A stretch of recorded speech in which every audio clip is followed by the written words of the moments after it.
Bismillah. Assalamualaikum warahmatullahi wabarakatuh. Alhamdulillahi rabbil alamin. Wassalatu wassalamu ala rasulillahil amin. Wa ala alihi wa ashabihi wa man ihtada bihudahu ila yaumiddin amma ba'du. Abna'i at-talabah. Rahimani Allahu wa iyyakum. Alhamdulillah segala puji bagi Allah subhanahu wa ta'ala. Atas nikmatnya kita bisa kembali menuntut dan menimba ilmu serta bisa terus beribadah kepada Allah Subhanahu wa taala. Pada kesempatan kali ini untuk materi suluk, mohon maaf saya tidak memberikan materi khusus.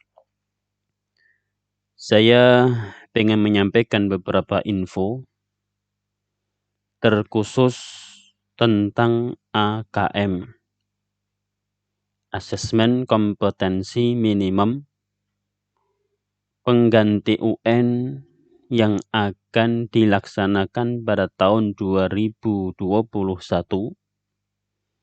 dan yang akan mengikuti AKM adalah siswa kelas 10 adalah santri kelas 12 dan kelas 11 mulai tahun ini.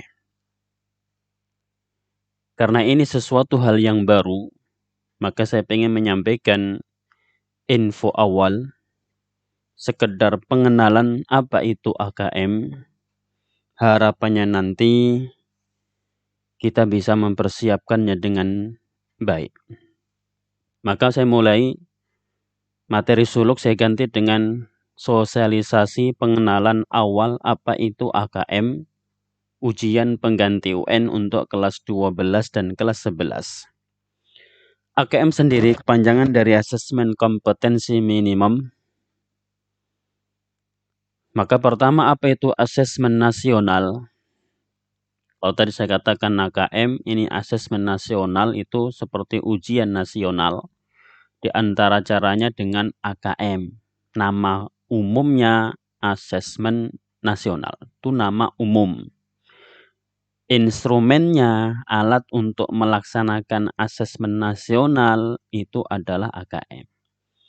Maka kita mengenal dulu apa itu asesmen nasional.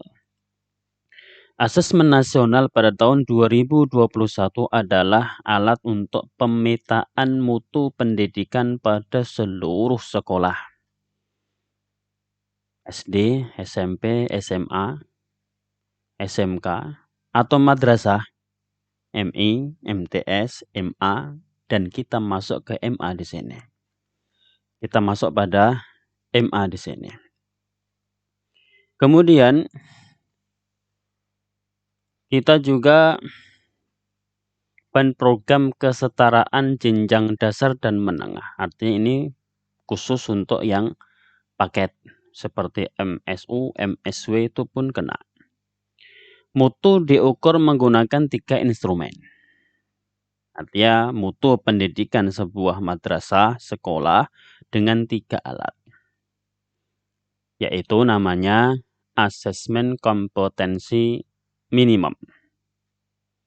Untuk mengukur apa AKM ini? Mengukur literasi membaca dan numerasi sebagai hasil belajar kognitif. Itu tujuan AKM. Mengukur literasi membaca siswa dan literasi numerasi siswa sebagai hasil belajar kognitif. Lah apa itu maksudnya? Nah, kalau yang belum kenal saya kenalkan, kognitif itu kemampuan intelektual siswa dalam berpikir, mengetahui dan memecahkan masalah.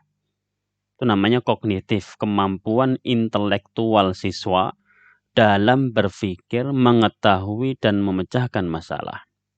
Non-kognitif itu berarti pengukuran psikologis seseorang yang ditujukan untuk mengukur karakteristik yang dimiliki setiap individu atau objek yang bersifat psikologis. Itu non-kognitif. Kognitif lebih kepada pengetahuan, kecerdasan, intelektual. Bukan sekedar tahu tapi berpikir, mengetahui dan memecahkan masalah. Non-kognitif itu lebih kepada psikologis, karakter, sifat seseorang. Adapun literasi itu istilah umum yang merujuk kepada seperangkat kemampuan dan keterampilan individu dalam membaca, menulis, berbicara, menghitung, dan memecahkan masalah pada tingkat keahlian tertentu yang diperlukan dalam kehidupan sehari-hari.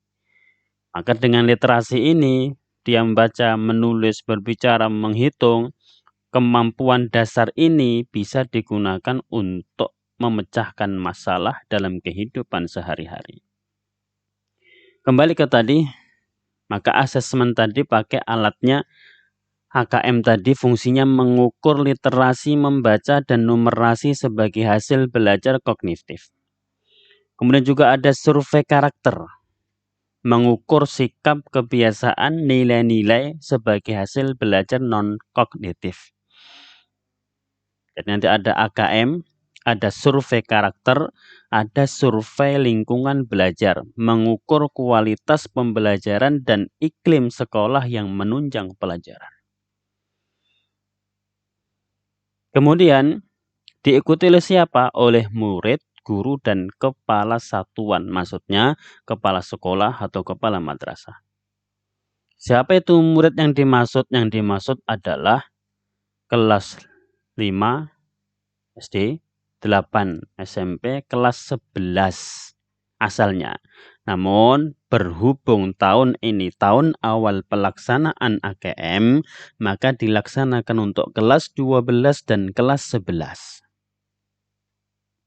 Nah, itu adalah AKM. Kemudian tujuannya apa dengan adanya AKM tadi? Tujuannya itu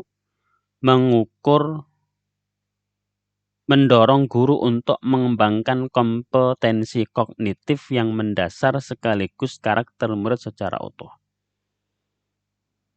Mengapa diukur? Nih, mengapa mengukur literasi dan numerasi? Literasi membaca dan numerasi dua kompetensi minimum bagi murid untuk bisa belajar sepanjang hayat dan berkontribusi pada masyarakat. Maka tadi di antara materi yang diujikan pada AKM literasi dan numerasi. Membaca, memahami, kemudian memecahkan masalah dengan kemampuan dasar ini. Itu namanya literasi dan numerasi.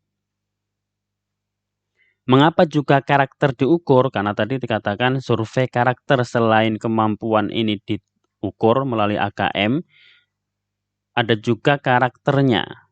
Kenapa? Karena pendidikan bertujuan mengembangkan potensi murid secara utuh.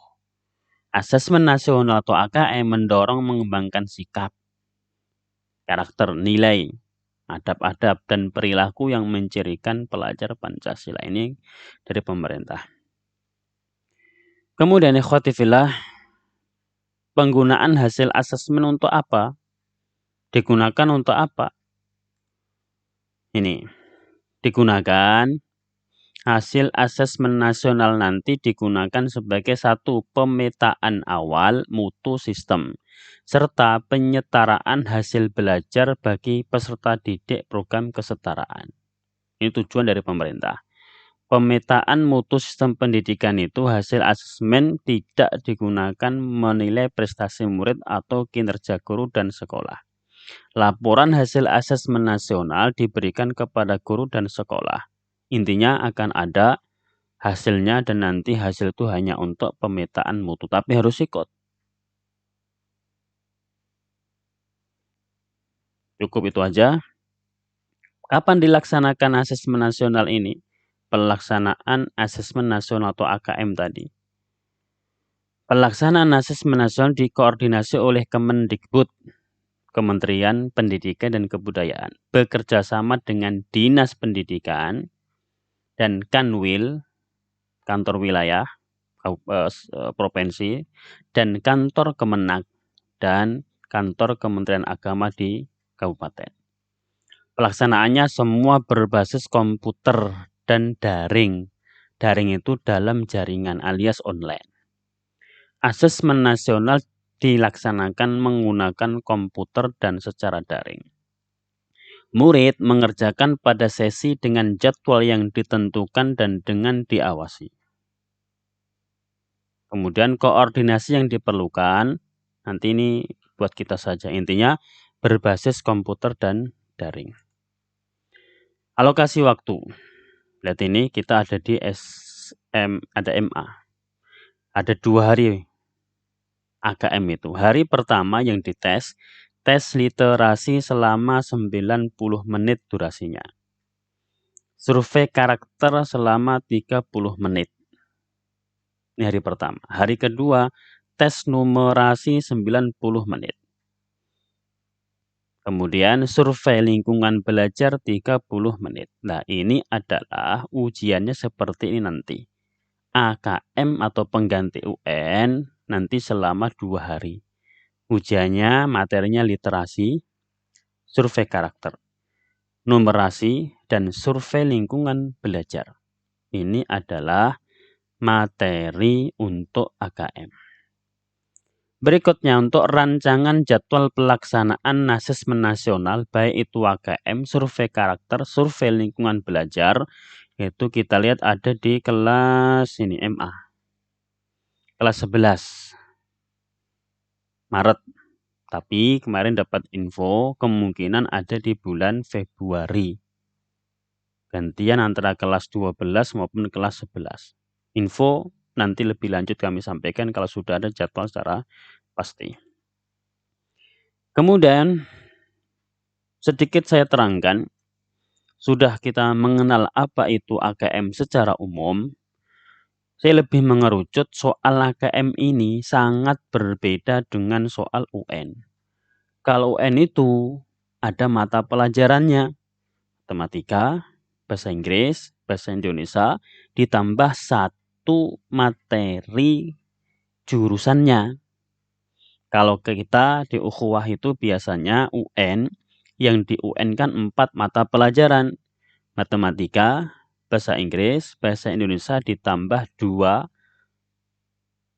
pelajaran disuruh memilih antara tafsir atau fikih atau hadis biasanya. Lah soal nanti pada AKM ini bentuknya bisa pilihan ganda. Artinya memilih 1 jawaban benar dari setiap soal. Atau pilihan ganda kompleks, memilih lebih dari 1 jawaban benar dalam 1 soal. Pilihan ganda hanya ada 1 jawaban benar. Pilihan ganda kompleks ada lebih dari 1 jawaban yang benar.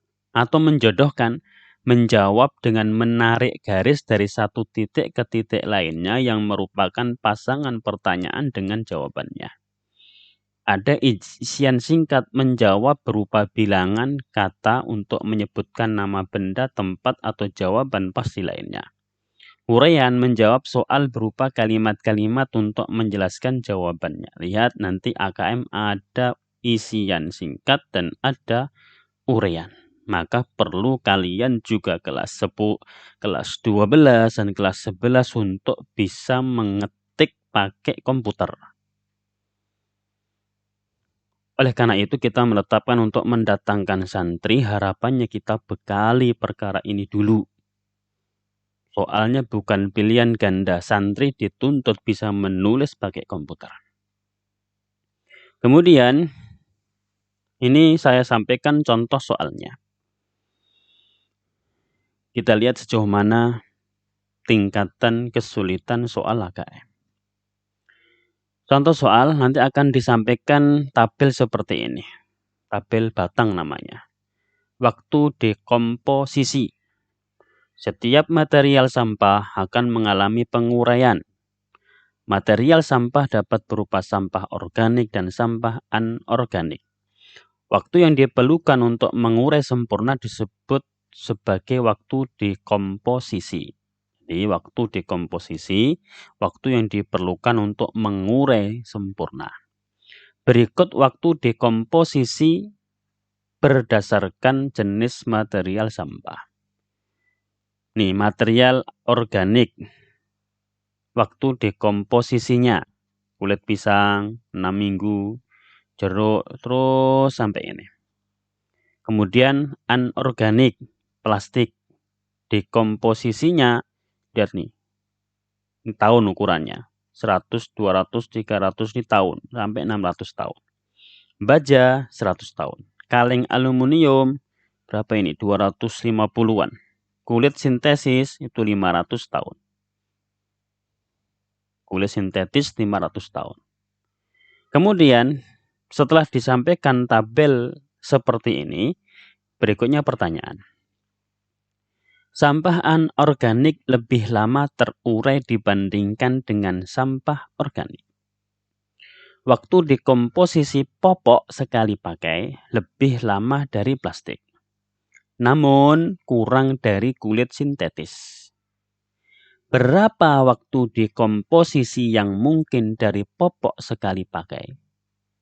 Coba apa jawabannya? Berdasarkan tabel ini dan juga berdasarkan pernyataan di dalam soal ini, sampah anorganik lebih lama terurai dibandingkan organik. Dekomposisi popok sekali pakai lebih lama dari plastik, namun kurang dari kulit sintetis. Pertanyaannya, berapa waktu dekomposisi yang mungkin dari popok sekali pakai? A. 100 tahun, 250 tahun, 375 tahun, 475 tahun, 575 tahun. Ini namanya literasi numerasi. Bagaimana menggunakan kemampuan matematika dasar kita untuk memecahkan masalah. Coba apa jawabannya? Udah, pilih. Saya akan sampaikan jawabannya. Perhatikan data pada diagram batang di atas. Waktu dekomposisi sampah plastik adalah 400 tahun. Di tabel tadi kan. Jika diketahui waktu dekomposisi popok sekali pakai lebih lama dari plastik, maka waktu dekomposisi popok akan lebih dari 400 tahun. Sampah kan plastik 400 tahun, popok lebih lama dari plastik, berarti lebih dari 400 tahun. Kemudian, pertanyaan berikutnya tadi kan, waktu dibutuhkan. Waktu dekomposisi sampah kulit sintetis 500 tahun. Tadi disampaikan di pertanyaan, waktu dekomposisi popok sekali pakai kurang dari kulit sintetis. Maka waktu dekomposisi popok kurang dari 500 tahun. Lebih dari 400 tahun, kurang dari 500 tahun. Jadi, waktu dekomposisi popok berkisar 400 tahun sampai 500 tahun. Perhatikan pilihan jawaban di atas. Sehingga nilai yang berkisar di interval 400 dan 500 adalah D, yaitu 475 tahun. Jadi, jawaban yang tepat adalah D, 475 tahun. Karena pertanyaan tadi, berapa waktu dekomposisi popok sekali pakai? Diterangkan di pertanyaan, popok sekali pakai lebih lama dari plastik. Plastik butuh 400 tahun, berarti lebih dari 400 tahun. Lebih kurang, lebih cepat dari sintetis. Sintetis 500 tahun, berarti 500 sampai 500 intervalnya. Ini kan matematika dasar. Bagaimana kita menggunakan literasi numerasi matematika dasar untuk memecahkan sebuah masalah. Itu contoh pertanyaan dan jawabannya. Maka saya katakan kepada antunna, antum dan antunna semua, mohon nanti kalau tiba di jadwal kedatangan, jika memang tidak ada kondisi yang mendesak untuk tidak datang, mohon bisa datang. Karena nanti kelas 12 dan kelas 11 akan menghadapi AKM dengan soal yang seperti tadi. Demikian info awal.